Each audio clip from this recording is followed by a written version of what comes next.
Hello student, हम आज बात करेंगे क्लास 10th की केमिस्ट्री को फर्स्ट चैप्टर चल रहा है आपको। कल हमने बात करी थी फिजिकल चेंज के बारे में, केमिकल चेंज के बारे में और रेडियो एक्टिव चेंज के बारे में। आज हम बात करेंगे रेडियो एक्टिव चेंज के बारे में। पहले रेडियो एक्टिव चेंज होता क्या उसके बारे में हम जानेंगे। रेडियो एक्टिव चेंज पढ़ने से पहले एक फिर मैं तुम्हें आपका पिछला रिवीजन कराई देता हूँ फिजिकल चेंज और केमिकल चेंज के बारे में। फिजिकल चेंज का आप एग्जाम्पल के तौर पर समझ सकते हैं। जैसे फिजिकल चेंज का एग्जाम्पल के तौर पर आपको मैं थोड़ा सा समझाऊंगा। फिजिकल चेंज और केमिकल चेंज के बारे में हम जानेंगे एग्जाम्पल के तौर पे। एग्जाम्पल जैसे इसमें आपने लिया वाटर। वाटर से क्या बन गई? आइस। यदि इसे फ्रीज किया तो क्या बनाएगी थी? आइस। जब इसे आपने हीट किया तो फिर बन गया हम वाटर। ठीक। फिजिकल चेंज क्या होता है? जो अपनी अवस्था में पुनः लौट आए तो वह क्या कहलाएगा? Physical change. क्या था कहलाएगा? Physical change. फिजिकल चेंज आप कैसे जान सकते हो? जैसे आपने जब फ्रीज किया यानी कि इसे वाटर को जमाया तो क्या बन गई? आइस। जब आइस को आपने गर्म किया तो क्या बन गया? वाटर। क्या बन गया? वाटर। तो ये क्या हुआ? Physical change. क्या हुआ? Physical change. ठीक। फिजिकल चेंज के और भी एग्जाम्पल समझ सकते हो आप। कभी आपने अपने घर में परात देखी है। आप जब उस पर बैठ जाते हैं तो वे दब जाती है, फिर आप ठूक पीट के उसे फिर उसी आकार दे देते हैं। तो कौन सा चेंज आया वहाँ पर? Physical change. कैसा हुआ? Physical change. केमिकल चेंज वे होते हैं जो अपनी अवस्था में लौट कर ना आए, जैसे आपने पेपर को हीट किया। जब क्या किया? इसे हीट किया तो क्या मिली आपको? राख। क्या मिली आपको? राख मिली। अब राख का क्या आप फिर से पेपर बना सकते हैं क्या आप? नहीं बना सकते। तो वहाँ कौन सा है? Chemical change. क्या है? Chemical change. आप कच्ची जो सब्जी होती है आपकी, जो वेजिटेबल्स होते हैं, कच्चे वेजिटेबल, आप जब उन्हें पकाते हैं तो क्या बन जाता है? वहाँ पर सब्जी बन जाती है आपकी। फिर उस सब्जी से क्या आप कच्चे वेजिटेबल बना सकते हैं? नहीं बना सकते। वहाँ कौन सा चेंज हुआ? Chemical change. केमिकल चेंज वे होते हैं जो अपनी अवस्था में वापस ना लौट के आ सकें, और फिजिकल चेंज वे होते हैं जो अपनी अवस्था में लौट के आ सकें। इतनी आप जानी। अब हम बात करेंगे रेडियो एक्टिव चेंज के बारे में। ठीक। अब बात करते हैं हम रेडियो एक्टिव चेंज के बारे में। किसके? रेडियो एक्टिव चेंज के बारे में। ये रिएक्शन कब होंगी? ये reaction are based on a nucleus. किस पर बेस होती है? न्यूक्लियस पर। किस पर? Nucleus of atom. किसके? एटम के न्यूक्लियस पर यह डिपेंड होती हैं। एटम आपने 9th क्लास में पढ़ा होगा। एटम होते क्या हैं?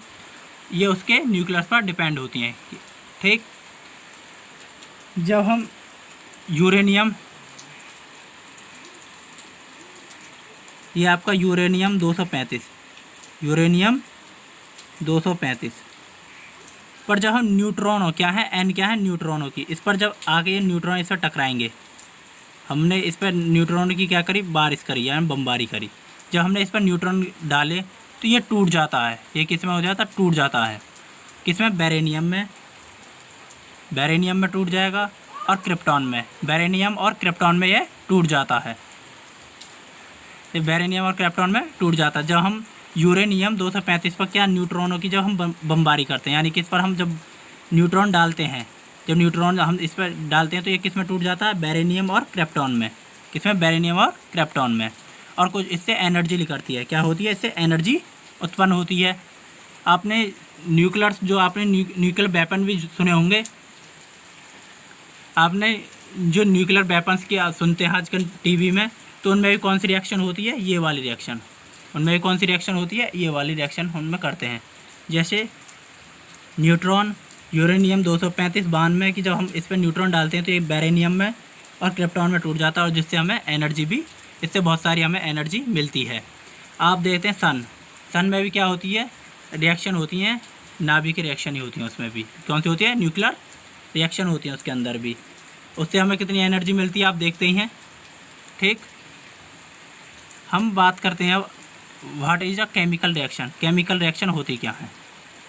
हम बात करेंगे केमिकल रिएक्शन होती क्या है। What is the chemical reaction? Chemical reaction वे होंगी जिसकी हम किसी एटम के साथ, कोई भी एटम है उसकी दूसरे एटम से जब हम रिएक्शन करें उन्हें मिलाएं तो हमें क्या मिले, एक नया सब्सटेंस मिले। क्या मिले, एक नया सब्सटेंस मिले। उसकी प्रॉपर्टीज भी क्या हों, अलग हों। उसकी प्रॉपर्टीज क्या हो, अलग हों, तो वह क्या कहलाएगा, केमिकल रिएक्शन। क्या कहलाएंगी वे, केमिकल रिएक्शन। हम एक चीज़ देखते हैं, जैसे आप देखो, जब हम हाइड्रोजन की सल्फ्यूरिक अम्ल के साथ H2SO4 के साथ हम अभिक्रिया कराते हैं, जब हाइड्रोजन की जिंक की जब अभिक्रिया हम सल्फ्यूरिक अम्ल H2SO4 के साथ हम कराते हैं, तो ये हमें देता है zinc sulphate ZnSO4 plus H2 plus क्या, H2। क्या देगा, H2। जब हम जिंक सल्फेट यानी जिंक की H2SO4 के साथ अभिक्रिया कराते हैं, तो ये क्या करता है, हमें जिंक सल्फेट प्लस H2 यानी कि हाइड्रोजन गैस। ठीक, तब देखिए ना तो इसके अंदर जो हमें मिला, क्या मिला, H2SO4। ना तो इसके अंदर जिंक की प्रॉपर्टी होगी, ना तो इसके अंदर जिंक की प्रॉपर्टी होगी, ना SO4 की प्रॉपर्टी होगी। ना तो SO4 की प्रॉपर्टी होगी, ना जिंक की प्रॉपर्टी होगी। इसके अंदर अपनी अलग प्रॉपर्टी होगी। इसके पास क्या होगी, अपनी एक अलग प्रॉपर्टी होगी। तो ये क्या हुई, एक केमिकल रिएक्शन। क्या हुई, केमिकल रिएक्शन। इसमें क्या हुआ, इलेक्ट्रॉनों का आदान प्रदान हुआ होगा। जब ये आपका जो आपका ये बना है, ये आपका प्रोडक्ट क्या होगा, ये प्रोडक्ट। ठीक, इस प्रोडक्ट की अपनी अलग प्रॉपर्टीज होंगी, अलग पहचान होंगी। ठीक, अब यहाँ देखो डेफिनेशन, इसकी जो डेफिनेशन क्या है, ए केमिकल रिएक्शन क्या होगी, एक chemical reaction is a proceed which transfer one और मोर सब्सटेंस। इसमें क्या होंगे, दो या दो से अधिक जो हमारे सब्सटेंस हैं, पदार्थ हैं, वे क्या होंगे, ट्रांसफ़र होंगे इनटू ए न्यू सब्सटेंस। क्या, किसे बनाने में, एक नए पदार्थ को बनाने में, एक इनटू ए न्यू सब्सटेंस यानी कि एक नए पदार्थ को बनाने में। ड्यूरिंग केमिकल रिएक्शन, जब हम केमिकल रिएक्शन करेंगे। नाउ न्यू सब्सटेंस क्या होगा, new substance with new properties, उसके पास क्या होंगी, अपनी न्यू प्रॉपर्टीज होंगी, आर फॉर्म्ड, जब वह बनेगा। और उसके पास क्या होंगी, अपनी एक नई प्रॉपर्टीज होंगी। अभी हमने एक रिएक्शन देखी थी, उसमें आपने देखा जब हम जिंक की H2SO4 के साथ अभिक्रिया करा रहे, तो हमारे क्या बनना, जिंक सल्फेट बनना और H2 बनना, यानी कि हाइड्रोजन गैस बननी। तो जब हमारे पास जिंक सल्फेट था, उसकी अपनी अलग प्रॉपर्टीज़ थी। जिंक की अपने पास अलग प्रॉपर्टीज होती हैं और H2SO4 के पास अपनी अलग प्रॉपर्टीज होती हैं। तो यही बात कर रहा है, जब हम केमिकल रिएक्शन करते हैं, दो या दो से अधिक जब हम सब्सटेंस लेंगे, वे एक अपना नया सब्सटेंस बनाएंगे। उस सब्सटेंस की अपनी अलग प्रॉपर्टीज़ होंगी, उसके अपने पास अपनी अलग प्रॉपर्टीज़ होंगी। ठीक, यहाँ तक क्लियर हुआ। फिर हम बात करते हैं अगले नेक्स्ट पॉइंट पर।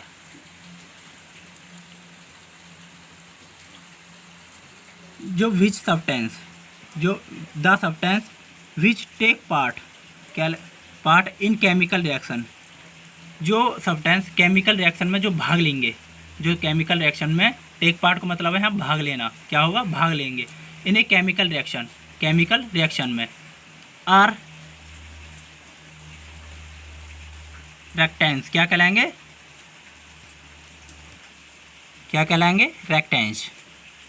Reactance. And the some substance यानी जो पदार्थ विच आर फॉर्म्ड जो बनेगा एज ए रिजल्ट के जब परिणाम के रूप में ऑफ ए केमिकल रिएक्शन, उस केमिकल रिएक्शन में आर कॉल्ड प्रोडक्ट। क्या कहलाएगा वे, प्रोडक्ट। जो उसमें अभिक्रिया में भाग लेंगे वे क्या कहलाएंगे, रिएक्टेंस, और जो उनसे बनेगा वे क्या कहलाएगा, प्रोडक्ट। क्या कहलाएगा, प्रोडक्ट। यहाँ देखते हैं, अभी हमने बात करी जिंक की, जब हमने H2SO4 के साथ अभिक्रिया कराई तो हमें मिला zinc sulphate ZnSO4 plus H2। ये हमारे क्या कहलाएंगे, इन्हें भाग लियो, क्या लिया, भाग लियो रिएक्शन में, तो ये क्या कहलाएंगे, रिएक्टेंस। और जो हमारे मिलो यानी रिजल्ट हमारा क्या मिलो, जब H2SO4 हाइड्रोजन गैस, तो ये क्या कहलाएगा, प्रोडक्ट। क्या कहलाएगा, प्रोडक्ट। ठीक, जो अभिक्रिया में भाग ले रहे हैं वे रिएक्टेंस, और जो बन के प्राप्त है वे प्रोडक्ट। ये बात क्लियर हुई। केमिकल रिएक्शन हो में क्या है, जब दो या दो से अधिक, या में देखो दो हैं, या में कितने, दो हैं, दो सब्सटेंस है, वे मिलकर एक नया सब्सटेंस बना दिया, तो ये क्या कहलाएगी, केमिकल रिएक्शन। क्या कहलाएगी, केमिकल रिएक्शन। और जो भाग ले रहे हैं वे रिएक्टेंस, और जो मिलकर प्राप्त है वे प्रोडक्ट। इतनी बात क्लियर। अब बात करेंगे आइडेंटिफिकेशन ऑफ केमिकल रिएक्शन, उनकी पहचान हम कैसे करेंगे। ठीक, अब हम बात करते हैं आइडेंटिफिकेशन की। किसकी? Identification of chemical reaction. ठीक, कि हम केमिकल रिएक्शनों को पहचानेंगे कैसे कि ये केमिकल रिएक्शन है या फिजिकल रिएक्शन है या रेडियो एक्टिव चेंजिंग है आपकी। ठीक, रिएक्शन है। तो हम केमिकल रिएक्शन की हम पहचान करेंगे कैसे, वे हमें देखनी है। इवोल्यूशन ऑफ गैस, यानी कि इवोल्यूशन ऑफ गैस, जब आप दो या दो से अधिक जब सब्सटेंस यानी कि सब्सटेंसों को मिलाते हैं तो क्या मिलती है उनसे? गैस। या तो उनसे क्या होगी? गैस उत्सर्जित होगी। तो क्या होगी? आप एक प्रकार का ये बीकर लेते हैं,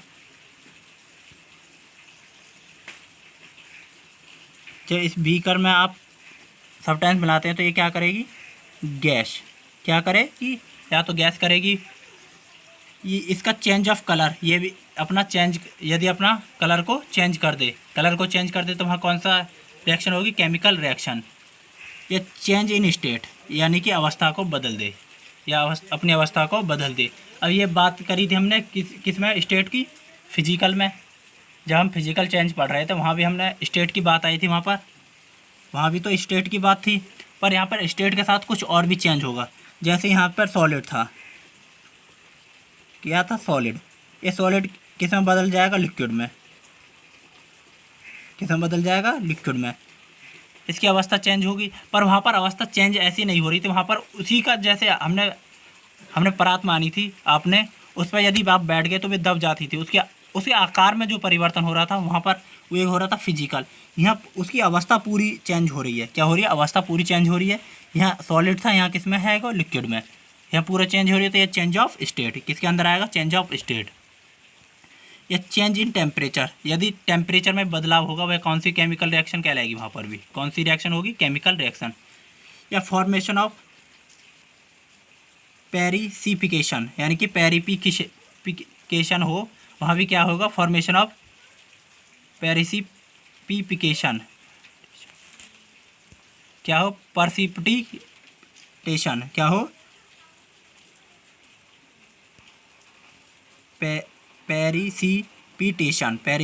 पेरिसिपिटेशन हो, वहाँ पर भी फॉर्मेशन ऑफ पेरिसिपिटेशन होगा, वहाँ पर भी क्या होगा? Chemical reaction. क्या होंगे? Chemical reaction. ठीक, आपने ये बात आपको समझ में आई होंगी जो बताई हैं। ठीक, इस वीडियो को 2 फेरा कम से कम देखें। ओके।